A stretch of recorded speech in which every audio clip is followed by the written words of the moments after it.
You are listening to Rabbi Aryeh Wolbe of Torch in Houston, Texas. This is the Thinking Talmudist podcast.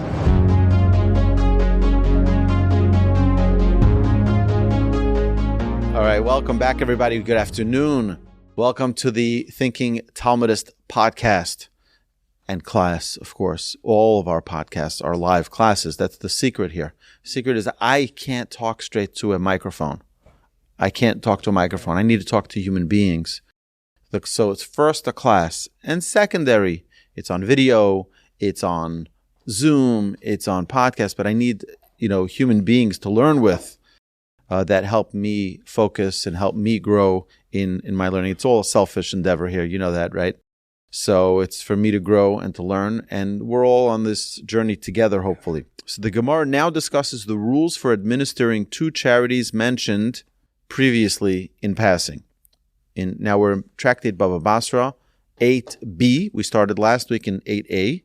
Tana Rabbanan, the rabbis taught in a brisa. Kupa shel tzedakah nigves b'shnayim. Contributions to the charity box are collected by two people. Umischalekes b'shlosha, and funds are distributed to the poor by three people. So two people to collect, three people to distribute. The brisa elucidates its ruling. Nigves b'shnayim, contributions are collected by a delegation of at least two people. She'ein osin shuror sal tzibur pachos mishnayim. Why? Because there's a known principle that with respect to monetary matters, we do not establish an authority over the public consisting of less than two people. Meaning you can't put a tax on people with less than two people. One person can't say, well, this is going to be a tax, and it has to be at least two people. Mischalekes b'shlosha, but when the funds are distributed to the poor people, it's distributed by a panel of three. B'dinim amonos, for the distribution of charity funds, it is treated like all monetary laws. Okay, so now the Gemara continues. The Brisa continues.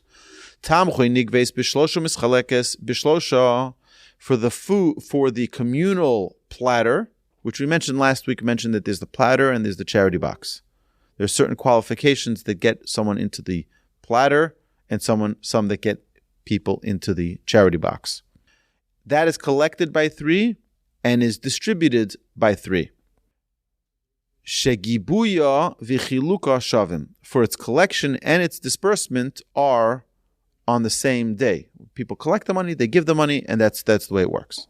So the Brisa now presents distinctive laws of the charity box and of the platter. Tamchui b'chol yom, the communal platter, which is the food that's given out like a soup kitchen, was dispersed once each day to paupers who lacked provisions for the next day. Kupa, but the charity box, me'erev Shabbos le'erev Shabbos, that was distributed 1 week from Friday to Friday. And paupers who had food for several days but needed additional money to feed their families for the rest of the week would receive supplemental funds from the charity box. Tamchui la'aniyei olam, again, the communal platter provides food for any poor person who would come. And kupa la'aniyei ha'ir, but the charity box, which provides larger sums of support, that would be accessible only to the poor of that city. Paupers who were residents of the city received weekly cash stipends to provide for their families for the entire week. But if you were not a member of that community, if you were not a resident of that community, then every community is responsible for themselves. Go to your community. Your community should help you with your needs. But a community was not responsible to help members of a different community who were paupers. Again, if it was a daily thing, they came to the soup kitchen, that's one thing. But if they needed more funds to help with their children's, lunches for school and things like that, So now, we have to understand that the Torah is very, very concerned about us helping those who are needy. It's a very big responsibility that we have, and the Torah charges us with this responsibility, that we need to ensure that the poor people are taken care of. And we see this in the Torah, we see this in all of the Mishnah and the Talmud, that there are standards put into place of how we handle poverty in our community. The Brisa teaches that transferring money between the funds was permissible. Virashoim bnei ha'ir lasos kupa tamchui, and the officials of the city are authorized to render the charity box a platter, v'tamchui kupa, and the platter a charity box if necessary, meaning because it's all charity funds, if this one needed more funds than that one, then you can cross them over between one to the other, that's fine. The Brisa adds a general rule, l'shanosa l'chol ma sheyirtzu, that they are authorized to divert excess charity funds to any purpose that they desire. If there's no longer a need for funds in the charity box, so they can move those funds to another cause in the community. It means once it's, let's put it into a framework here. We're not talking about 501c3 and IRS regulations here. We're talking about halacha, the laws of the Torah. Once the money is charity designated, it doesn't need to be exclusively for that charity. It's meant for the public. People are donating it for the public use. So now, if it's not used anymore, like for example, if a 501c3 or a charity was disbanded, what do? You don't take that stuff, the chairs, the furniture, and keep it for yourself. You give it to another charity. That means once it's designated for public, it stays in the public. Okay, for public use. The Brisa concludes by enumerating other powers of the communal leaders. V'rashoim bnei ha'ir lahatznos al hamidos. And the city officials are authorized to stipulate regarding the measures, v'al ha'shorim, and regarding the prices, v'al schar polim, and regarding the laborers' wages, v'la'asiyas kitzason. And the officials are further authorized to fine those who transgress their stipulations, meaning if someone doesn't pay the taxes, right, the city has the right to penalize them, right? That's the way it works in our city. Where did they get that from? They get that from our Torah. And here the commentary says, who's they? They are allowed to impose stipulations. They is, again, a minimum of 2 people. Okay, a minimum of 2 people. The Gemara teaches the source of an earlier ruling that we spoke about. Omar, the master stated previously, Ein osin shuroros ala tzibur pachos mishnayim. We do not establish an authority over the public consisting of less than 2 people. Right? We mentioned that previously, remember? Right at the beginning. Minani Mili, where do we know this from? Again, everything we talk about, everything we mention needs to be sourced. Anybody who tells you that, it's just the rabbis made up rules because whatever, they pulled it out of a hat, they wanted to make our lives miserable, is ignorant and doesn't know what they're talking about. Everything is sourced in the Torah. Where's the source for this? Amar Rab Nachman. Amar Kro. Rab Nachman says, it's a verse in the Torah. Veheim yikhu es hazav, and they will take the gold. Who's they? Why they? They means 2 or more. When they were collecting the tax for the tabernacle, who collected it? It was 2 or more.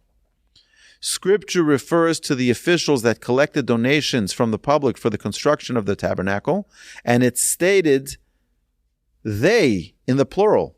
This teaches that with respect to money matters, we may not establish an authority over the public consisting of 1 individual. There always has to be 2 people collecting, 2 people who have oversight.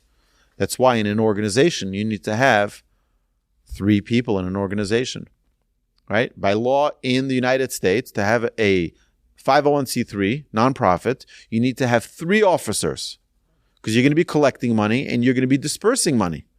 There needs to be oversight for it. That's precisely why, and that's the source for it. The Gemara infers from this ruling, Shuroros hu velo dilo avde. It is an authority that we do not make of 1 individual. Haimune mehemen. But with regard to trusting an individual, he would be trusted to serve as the administrator of the charity fund.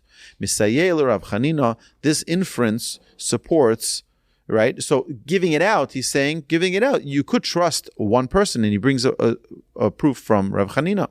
The Amar of Chanina says, Maseh v'mino Rebbe shnei achin ala kupa. It was once happened that Rebbe appointed two brothers to serve as the administrators for the charity fund. Concerning matters of trust, two brothers are regarded as one individual. Right? Like two witnesses, if they're brothers, they're only counted as one witness. For one may not testify against the other. Hence, it was as if Rebbe appointed one person to administer the charity fund. Okay. Now, the Gemara stated above that collecting from the charity box must be performed by at least two, because one individual may not be appointed in authority over the public. The Gemara now inquires, Mai shurusa? What element of authority does collecting donations for the charity fund entail? I mean, we make a campaign. We're raising money for public funds. We're raising money for a community need. So what type of authority is that? The Gemara replies, "The Amar Rav Nachman Amar Rabba bar Avua." There is nevertheless an element of authority, for Rav Nachman said in the name of Rabba, the son of Avua, Lefi shemimashkinin al hatzedakah, because collectors are authorized to seize a pledge from an unpaid charity obligation. Va'afilu be'erev Shabbos, and even, what is that referring to? We'll see in a second. And even on Sabbath Eve, their function entails an exercise of authority, and so too collectors must be assigned to this task. Okay, what does this mean? When every Jew has the excuse that he is busy preparing for Shabbos and therefore cannot tender his contribution. Okay, everyone is busy. There's a known, one of the laws in the Torah is that someone who is involved in a mitzvah is not obligated to a mitzvah. Ha'osek b'mitzvah patur min ha'mitzvah. If I'm busy doing a mitzvah right now, preparing for Shabbos, I'm not obligated in another mitzvah. All right? So here, because they will need to collect charity from, they're going to need to use their authority, you need to have two people. The Gemara objects to Rav Nachman's statement, and he says, Eini, and is it so that collectors may seize pledges? Right? Meaning someone made a pledge. So let's go, pay it up. No. What do we say? He's busy. You can't bother him. Gemara says, yes, you can bother him. He's busy doing a mitzvah. You still need two, and they can bother him. So the Gemara says, it says, V'fakadati al kol lo chatzav, and I will visit evil upon all of their oppressors. Amar Rav Yitzchak bar Shmuel, Rav Yitzchak the son of Shmuel, the son of Marta, Mishmei de Rav, said in the name of Rav, Va'afilu al gabay tzedakah, and God will visit evil upon charity collectors, since collecting that which the people are willing to give is not oppressive. Indeed, it is a great service to the community. Rav Yitzchak must mean that the collectors occasionally oppress the people by overzealously seizing their property for collateral, and for that they will be punished. We see then that collectors are forbidden to seize pledges for unpaid charity obligations. So this is a known thing. I just want to share just a thought for a second. You know, whenever someone makes a pledge to an organization, you know, right now we're in the middle of our campaign at Torch, and people make pledges. People say, you know what, count me in this year. I'm in for 5,000, 10,000, 100,000, God willing, right? But, you know, $1 million or even $10. I'm going to send you a check. Now, what happens if they forgot to send that check? So I always make sure that I myself, if I make a pledge, or if I'm receiving a pledge from someone else, that it's Bli Neder, without a promise. Because one of the worst things a person can do is make a pledge and not fulfill it. But if it's without a promise, meaning if I get a chance, if I have the means, I'll do it. But if not, I don't want to be held accountable. And this happens many times on Shabbos. On Shabbos, people purchase aliyahs in shul. Why? Because they want the honor. either for themselves or they want to honor somebody else. Oh, it's their birthday. I'm going to buy an aliyah for that guy. It's someone's anniversary. I'm going to buy an aliyah for them, or whatever it is. So the idea is that, yeah, we want to do it, but on Shabbos we can't write. On Shabbos we can't notate our account online that we should send the contribution to the synagogue. So comes after Shabbos, and we're busy with 1,000 other things. We may have forgotten to make that pledge, to fulfill that pledge.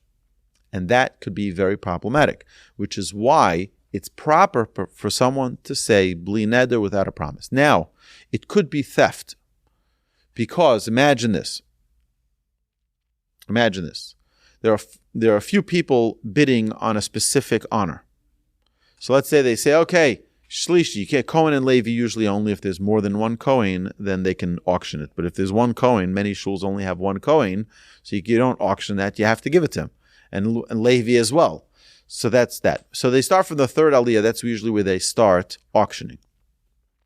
So imagine someone's auctioning, he says $18. The next guy says $36. The next guy says $54. Now you are the maybe guy. You're the Bli Neder, without a promise guy. And you say, okay, $100, and then you outbid everybody else. So now the other guys maybe would have paid their pledge. But you're saying, well, if I remember, I'll pay it. If I don't remember, then what's the big deal? No. That means you could be held accountable for the pledges that other people would have given that you overrode now with your pledge that you're not going to fulfill. Well, that's a problem. That's a big problem. A person has to be very, very careful. When you make a promise, you have to fulfill your promise. Now, when I came to Torch 19 years ago, and I inherited an organization from my predecessor, and we were in the middle of a lot of things. I suddenly started getting phone calls from the hotel where they did the dinner a few months prior, saying, you guys have an outstanding bill. And then I get a phone call from the printer. You guys have an outstanding bill. And I go, one after another. I start getting all of these things. And what I told them was like this. I said, listen, I just took over this organization, and I don't know yet how I'm going to pay these bills. But I want to meet with you because I want to reassure you that I will pay these bills. We're an organization of integrity. We're an organization of reliability. And if a pledge was made on behalf of this organization to pay a bill, we will pay it. And I met with each of them and shook their hand, and I said, I thank you for doing business with our organization, and I appreciate if you'll be able to be patient with us. And every one of the vendors told me, you're the first person to ever do that for me. She said, usually when they have such a turnover, they try to erase the bill. They're like, sorry, I didn't make this agreement with you. It was a previous person, and therefore I'm not responsible for what they pledged. You can run after them personally, but I'm not going to take responsibility. He said, here, you came down to my office and you told me that you acknowledge this bill that you have outstanding, and you took full responsibility. He says, as much time as you need, you have it. And anytime, later on, they said, anytime you want to do business with me, we're happy to do business with you because we want someone who's trustworthy. And eventually we paid them all down, thank God. We paid up all the debts, and thank God we've been debt-free since. But the idea here is that we have to undertake the responsibility, financial responsibility that we owe someone something. It needs to be fulfilled completely and cannot, under any circumstances, be blown off. I remember as a child, we were taught this in school, that if someone is one of the reasons that someone comes and is reincarnated to pay back debts that they didn't pay. It's a very severe thing. If someone leaves this world and they owe someone $50, they're going to have to come back here to repay that $50. Yes. That's why every once in a while, I give donations to the yeshivas I used to learn at, because I'm afraid if I damage the desk, if I wrote with a marker, or I broke a wall and made a hole in a wall, whatever it may be, I damaged their property. I owe them that money, even though I was a child. So I'll send them $100, just like I don't want to come back here as a little cat to have to pay you back. You know what I mean? I'd prefer not. So, that's not worth it. Either way, it's a very serious thing because Hashem gives an allotment of funds and resources to each individual. And when we take away the allotment that someone is supposed to have, it's not liked upon by the Almighty. Okay. So now the Gemara asks, how is it possible you're saying that these collectors can go and seize assets for the debts that people have to charity? We know that God refers to them as evil, and God's going to pay them back negatively, in a negative way, for mistreating people and going after them for collecting those debts. So the Gemara replies, Lo kashya. No, it's not difficult. Hod de amid v'hod de lo amid. This law of Rab Nachman applies when the contributor is wealthy and has not contributed what he is capable of giving. But the law of Rab Yitzchak applies, meaning the law where he says that even charity collectors will be faced with evil reprimand if they go after them. That's referring when they're not wealthy and they don't have the funds and you're still coming after them and you're choking them. That means there's a difference of how we apply the law based on the resources the individual has. So if a person really has and they're just playing games, so that's a big problem. And you can go after them. But if they are not capable, they're poor, they lost their... I want to tell you an amazing story. There's two people came once to a village back in Europe, and they went to the cemetery. Cemetery is where we go as Jews. We go when we go visit a city. Unfortunately, in Europe, there's nothing left of the cities. There's only cemeteries, Jewish cemeteries.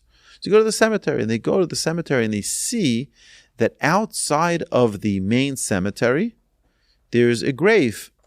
And on the tombstone, it says, over here lived Yussel the miser, the holy miser. Yussel the holy miser. Right next to him is the rabbi's tombstone, outside of the cemetery. It's like they had an annex. They had to annex it, add it to the cemetery. What happened? So they go into the shtetl, into the village, and they ask the rabbi, what's going on? What's the story here? So he says, let me tell you. There was a very, very wealthy man who was a known miser. This Yussel, very, very known, how much money he had. He didn't give money to anybody. He says every single time there was a poor person, the poor person said, you know what, I'm going to go to Yussel, even though he's a miser and everybody, my story is going to be different. And I'm going to be able to persuade him to give me. Okay. So everyone says, good luck. Good luck. He comes into the house and Yussel would greet him nicely. He'd be like, wow, come inside, let me help you. What do you need? And he would open up a table for him and give him fine, delicious delicacies, and while he's listening to everything that he needs, he'd say, I got injured or I lost my job and so on and so forth. How many children do you have? And he would inquire lovingly and kindly about each of these poor people. And one at a time, he would listen to their sorrows. And then he would say, and where do you live? And he would get his address. And then he would say, and how much money do you need? And he would say, I need, he says, for my family and for our upkeep, this is what we would need. And then suddenly his kind, beautiful face would turn into a face of anger. And he would grab this poor person and say, and you think you're going to get this from me? And he would throw him out of the house. Don't ever come back here again. Wow. And then the next poor person would come, think he would change the mazel, he would change his luck, and the same thing would happen. The same thing would happen to each and every poor person. Now, what happened is that when Yussel was on his deathbed, the people from the community, the authorities of the community said, listen, Yussel, we all know that you have money, and we need you to pay for your own burial. He says, I'm not giving you anything. They said, listen, if you don't give us from your own burial, we're not going to bury you. So He said, I don't care. I can't give you. And sure enough, he died on I think it was on a Tuesday, Monday or Tuesday. And they didn't bury him. No one wanted to bury him. We're not going to bury him. But the rabbi had a dream that this was not just Yussel the miser, but this was the holy miser. He was a very, very special person. Why? Because what happened? Wednesday morning came around and poor people started knocking on the doors of the rabbi, one after another after another. And he's like, what's going on? He says, I don't have money. What do you mean you don't have money? What did you do last week? He says, I don't know. Last week I would get an envelope under the door with cash. And one after another, people were complaining that that envelope wasn't coming anymore.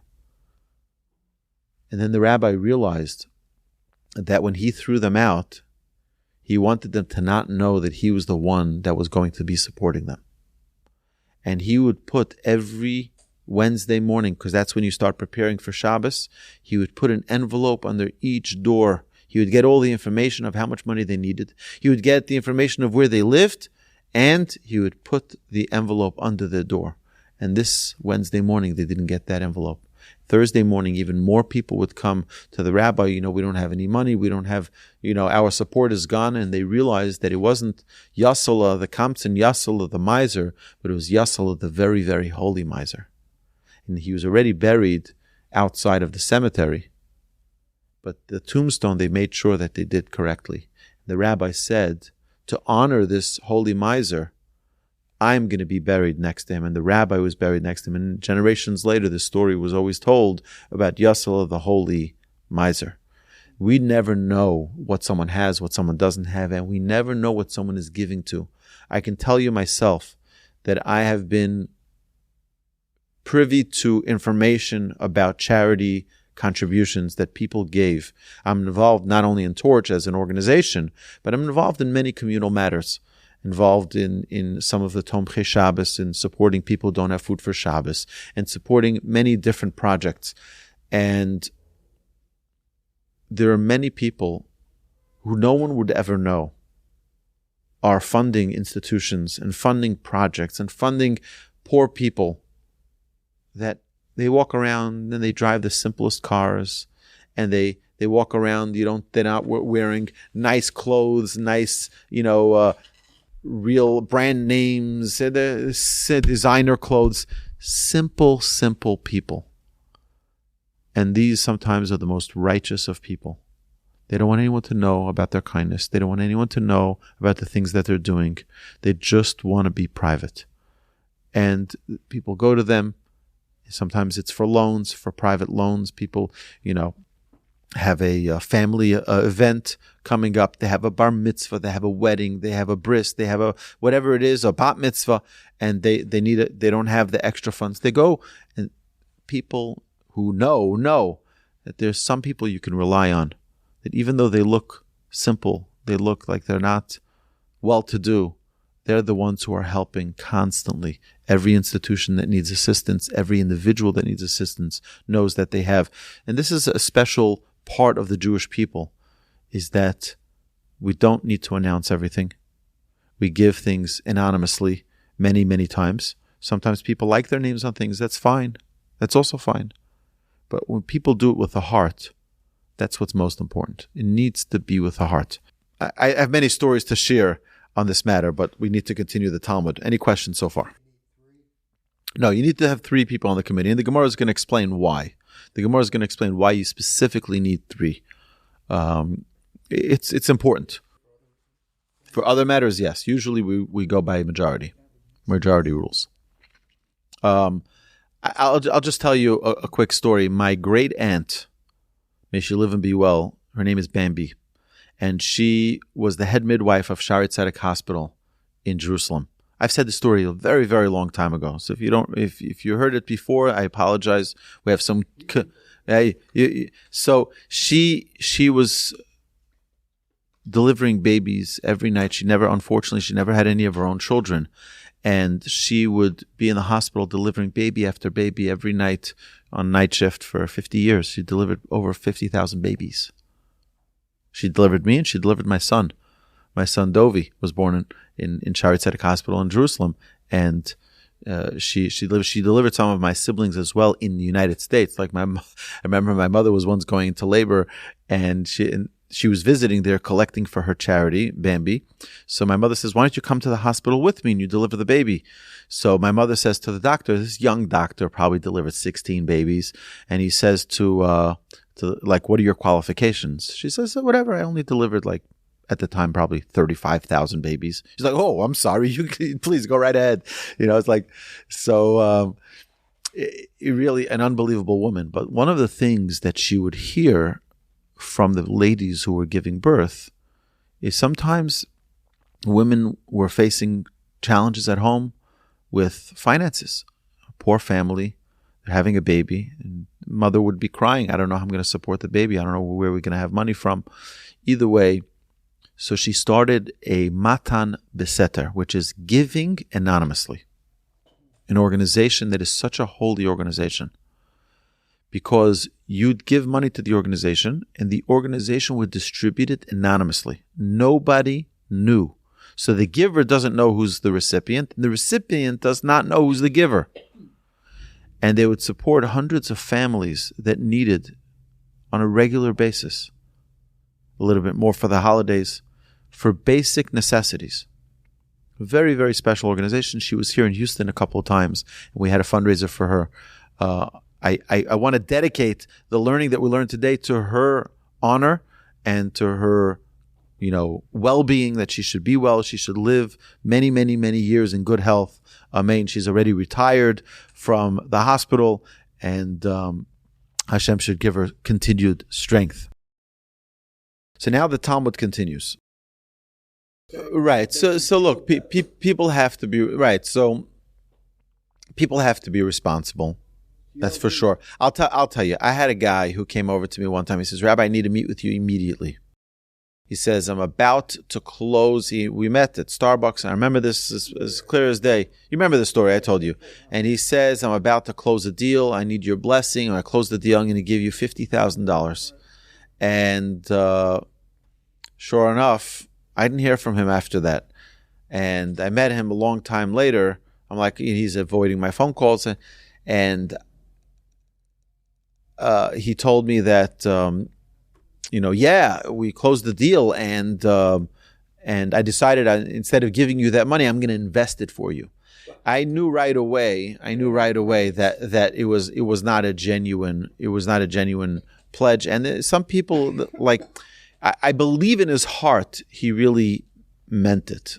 He really meant it. But in reality, he couldn't hold up to it. So, what do you do? That's what you do. What can you do? That's the way it is.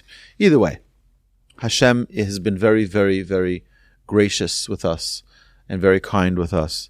That, when someone says that they can't, we accept it and we will acknowledge them just as kindly as we would. To me, it doesn't make a difference if someone gives $1 million or gives $0. Every person gets the same type of treatment. We smile and we greet them warmly and lovingly, regardless of their financial status and regardless of their financial capability. That's not what we're here for. Look, there are organizations that will run after you till your death to get you to pay that $10 pledge that you still owe them. But it is what it is. Okay. Either way, we have to learn. The Torah teaches us to be considerate of others, and that's what we need to be very, very conscious of. The Gemara relates an incident to illustrate that wealthy people are treated differently. Ki hod Rava. There was a story once with Rava.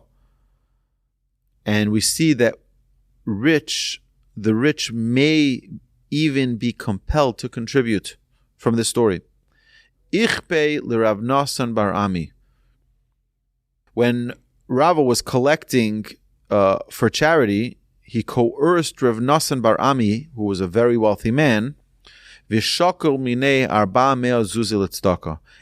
from Rav Nosson 400 zuzim for charity. Similarly, collectors are permitted to seize collateral from wealthy contributors. So we see that he went after him, meaning not after him. We think of it going after him as like we're going to pursue them.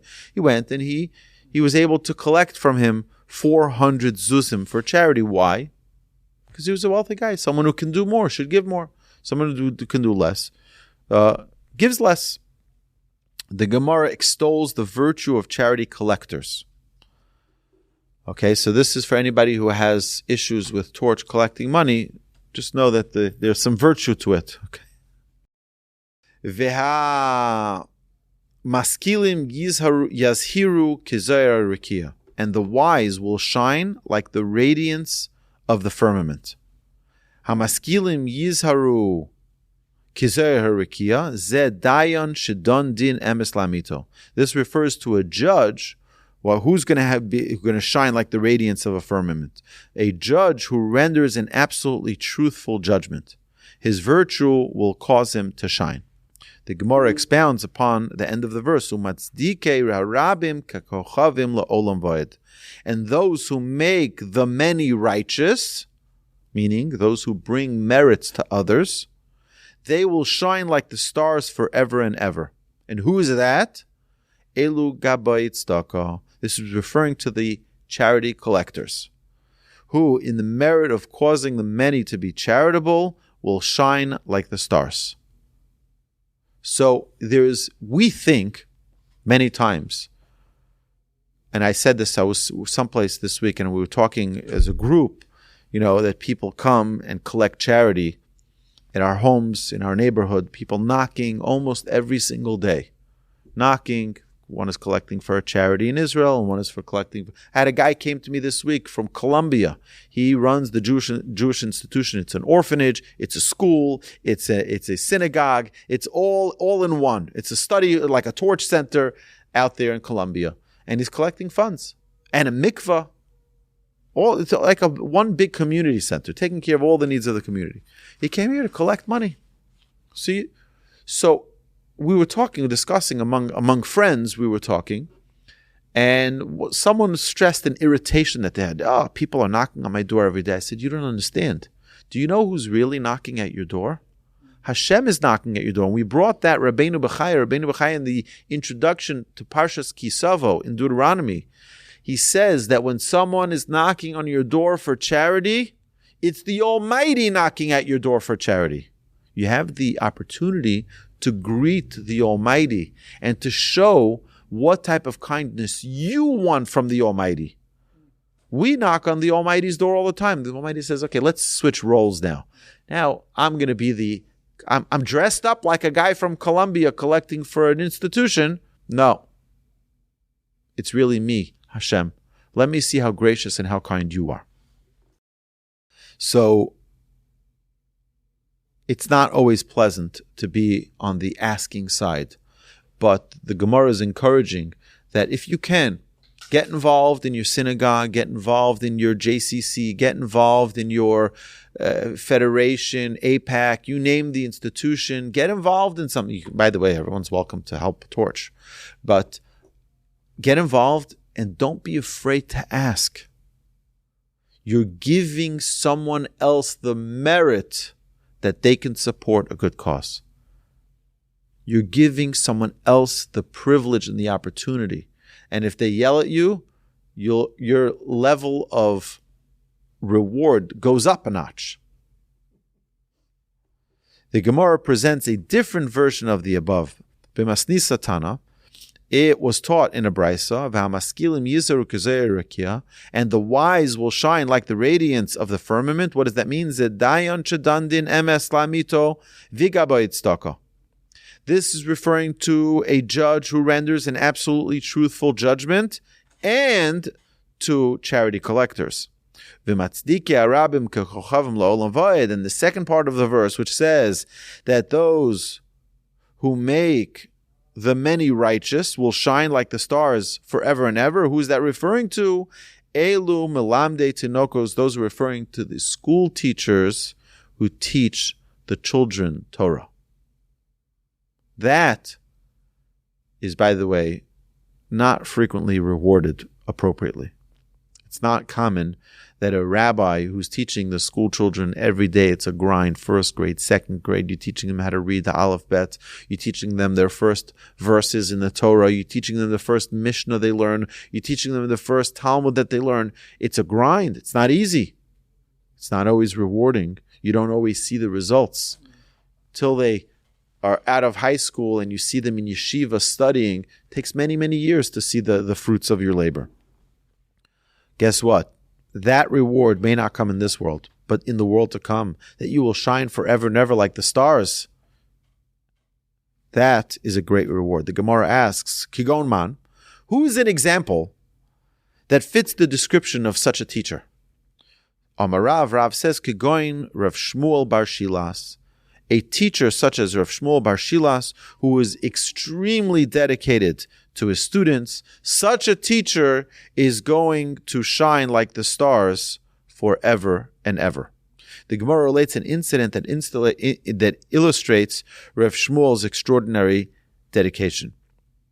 The Rav Ashkeche l'Rav Shmuel bar Shilas dehave ko beginsa. For Rav once found Rav Shmuel bar Shilas standing in a garden. Omer leish shvakti lehem nusach. Rav said to him, have you abandoned your trust, meaning your children? Omer lei, Rav Shmuel said to Rav, ha tlesar shnin de lo chazili. It has been 13 years that I have not seen this garden. V'hashto nami daita alvoyu. And even now, my mind is on the children that I teach Torah. I haven't seen this garden in 13 years. But even now that I'm here by this garden, I am still thinking about my students. Rav Shmuel was so dedicated that he taught and supervised his students constantly. Rav was therefore amazed to see Rav Shmuel alone, away from his students. According to Rabbeinu Gershom, Rav questioned whether Rav Shmuel had quit his job. What does it refer to when it says he was in his garden? He was so busy with his students, he didn't even take time off to tend to his own garden. His own flowers, his own plants, he didn't take the time. He was busy with his students all day. Okay. A teacher who always thinks of his students is truly making the future generations righteous. And therefore, he will shine like the stars forever. I want to share with you an incredible story that one of the rabbis who was teaching in a day school, in a yeshiva in Israel, was very frustrated with one of his students, and he wanted to throw the student out of school. He was misbehaving, acting in a way that was not appropriate for the school. So he went to one of the leading rabbis of the Jewish people, Reb Aaron Leib Steinman. Reb Aaron Leib was known for his soft, delicate, compassionate nature. And he listens to what the rabbi says, and he says to him, what's the student's name? What's the student's mother's name? She says, the mother, no, I'm talking about the student. He says, no. What's the student's mother's name? He says, I have no idea. He says, you mean to tell me you have a student that you're considering to throw out of yeshiva? And you've never davened for the student? You've never prayed for the well-being of the student? You never prayed for the success of that student? He says, if you haven't prayed for that student, you haven't even begun teaching that student.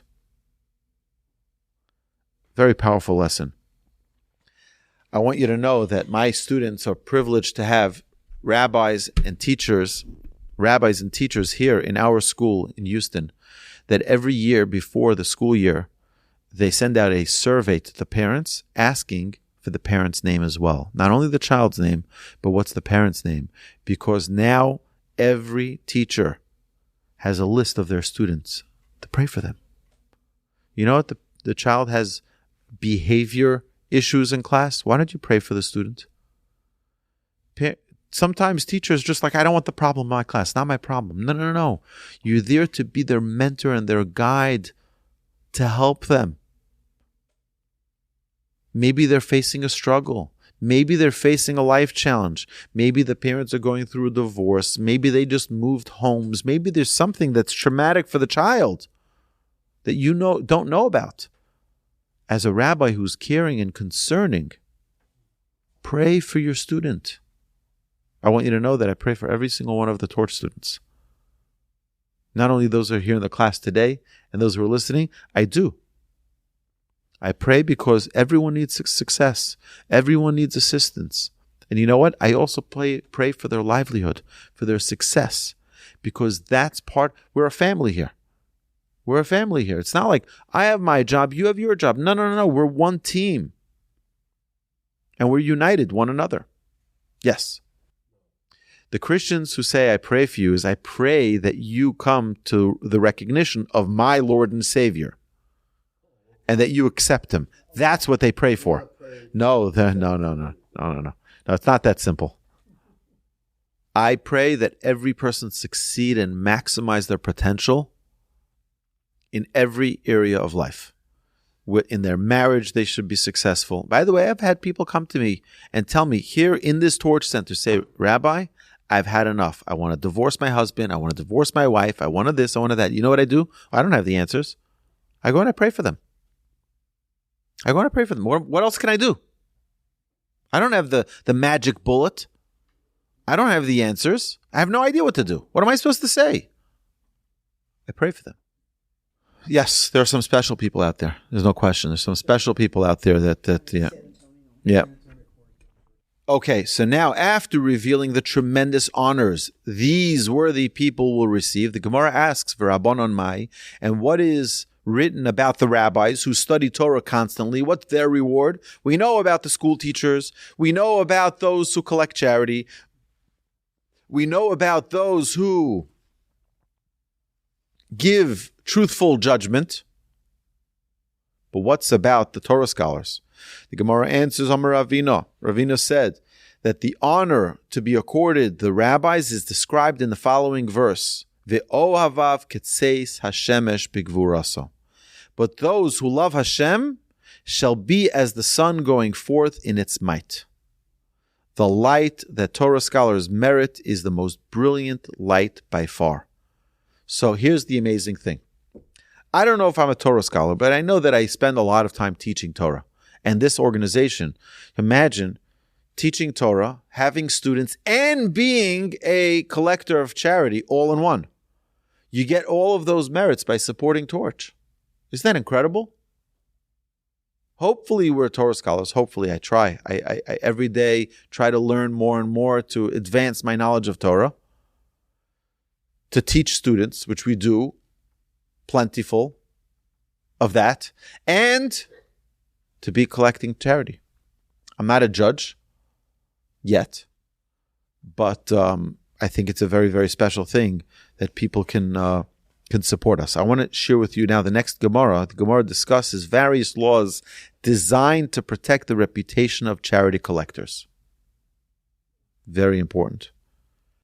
Being transparent and being extra cautious with every single penny, and I'll show you why. The Gemara says here, Tanu Rabbanon, we've brought this example many, many times, but now we're going to learn it inside. Tanu Rabbanon, the rabbis taught in a brisa, Gabait staka einon rishoyim lifrosh ze'ezeh.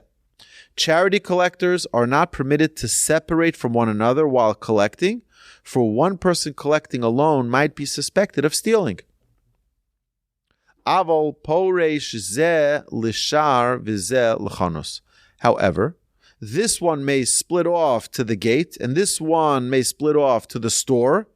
So long as both are seen together, they will arouse no suspicions. Meaning, if they're visible to one another, and people recognize that they're together, they're not going to assume that one is going to steal right in front of the other guy. One is by the entrance and one is inside the store.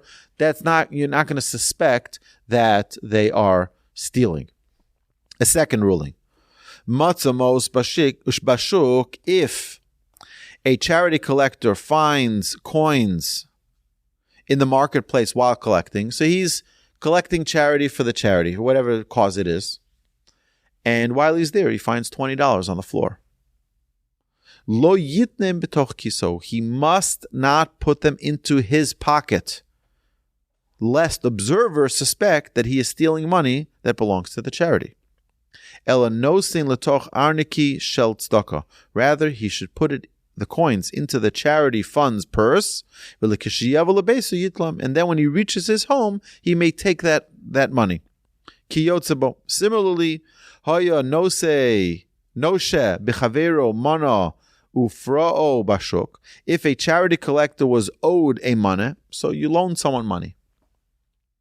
You loan someone money. You're the charity collector. You loan someone privately. You loan them $100. Now they come. You're in the marketplace collecting the charity, and they say, "Oh, I was looking for you. I wanted to give you back your $100. Thank you so much for loaning me the money. Here's the $100. Now I'm going to put it in my private pocket."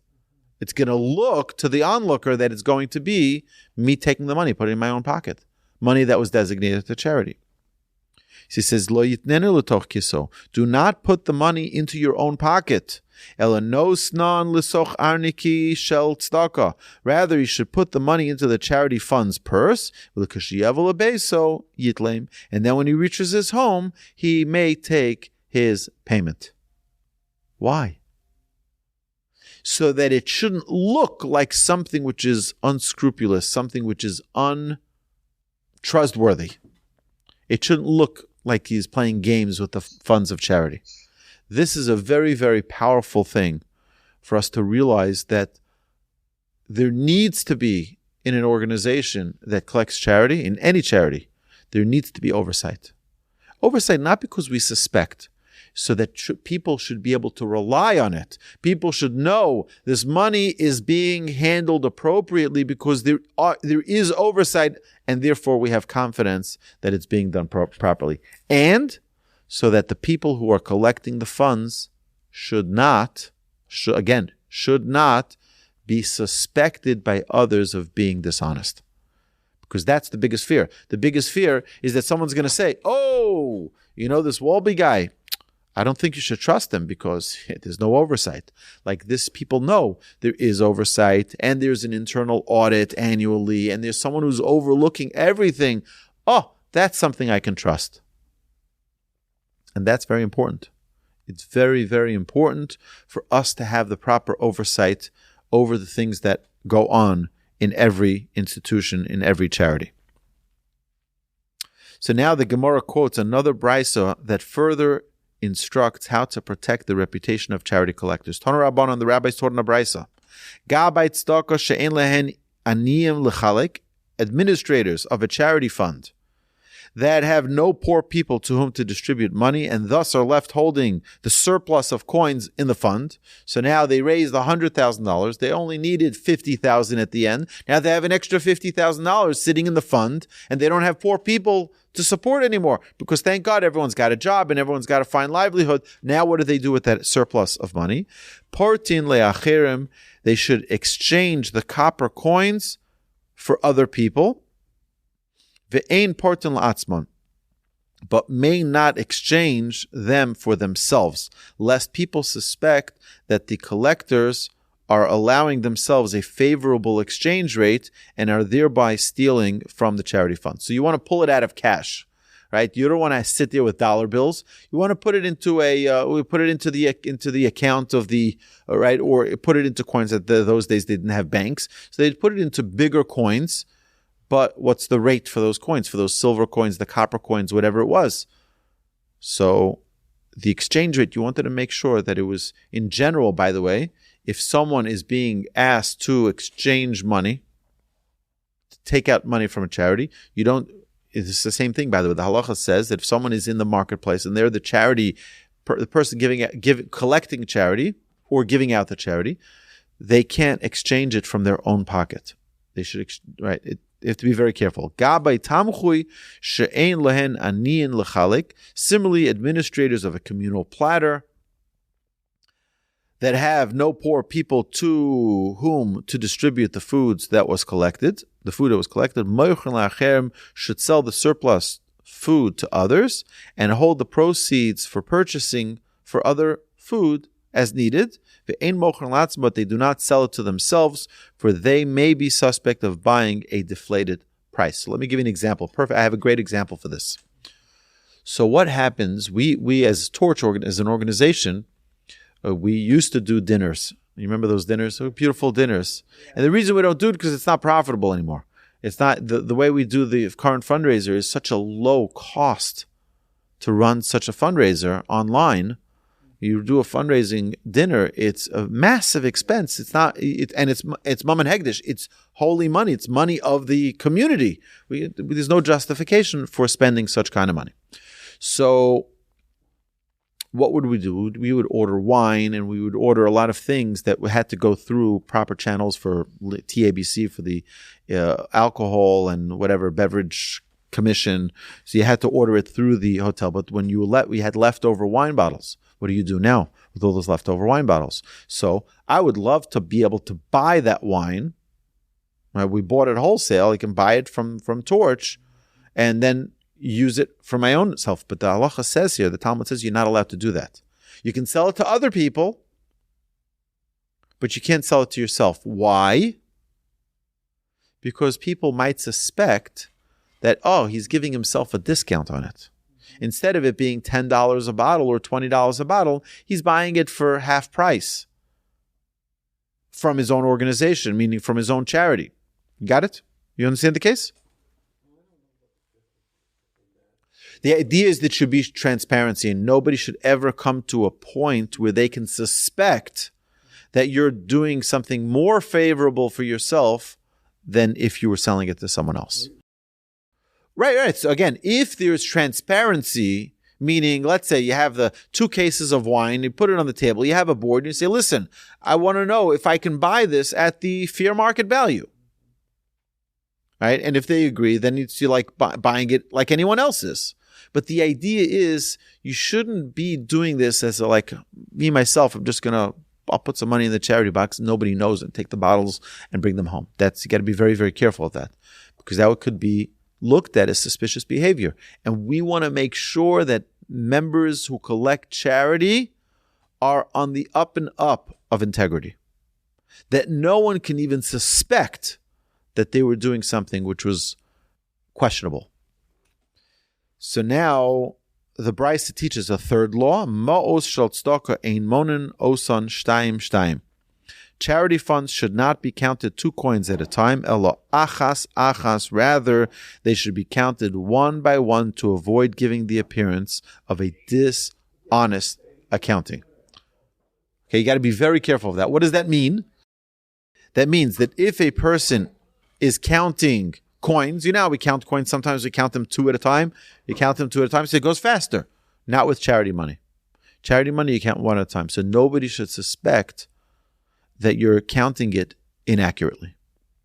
So my dear friends, it's a very big responsibility that each and every one of us have to ensure that we are really, really, really careful with our own reputation, as well as the reputation of any charity, that when we are dealing with money of the public, that we are doing so with utmost caution.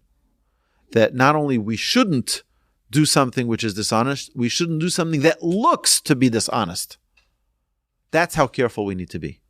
So, my dear friends, have a magnificent Shabbos. Thank you so much for joining us, and I hope and pray that we continue to succeed in our Torah study and in our teaching of Torah and in our collecting of charity and our giving truthful judgment, because those who do these 4 things have the eternal light of the Almighty shining on them, and we all want to be part of that. My dear friends, have a great Shabbos. Thank you. Shabbat Shalom.